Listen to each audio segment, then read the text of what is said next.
In the 100 years since the NCAA started, never have college athletes been able to receive a salary, and most believe it should stay that way. Mike Lynch, athletic director at Boston University, argues if you give money to the Division I quarterback, what happens to the Division III field hockey player?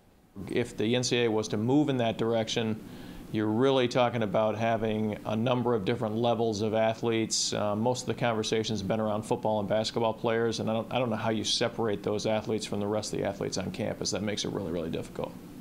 But others argue college athletes should receive pay for play.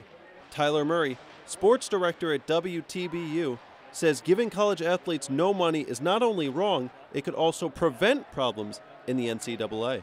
With billions of dollars going between the TV networks and the schools, and the fact that the players don't get any of it, that seems a little bit wrong. Now you run into the problem of who do you pay, how much do you pay, can you regulate that? But I think if players are getting money, that's going to prevent them from the temptations of taking illegal sponsorships and car dealerships for special prices and all the stuff that's getting these college players in trouble these days. That has a good chance of going away, I think, if you don't withhold money from these guys. Lynch disagrees.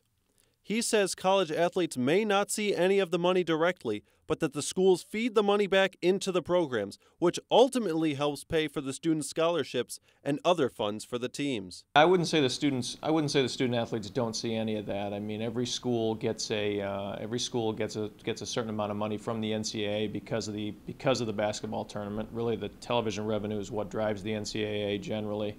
Boston University sees a piece of that every year, as does every Division I school and college, and we use that money to reinvest it in our program, which helps the experience of a student athlete here at BU to be all that much better.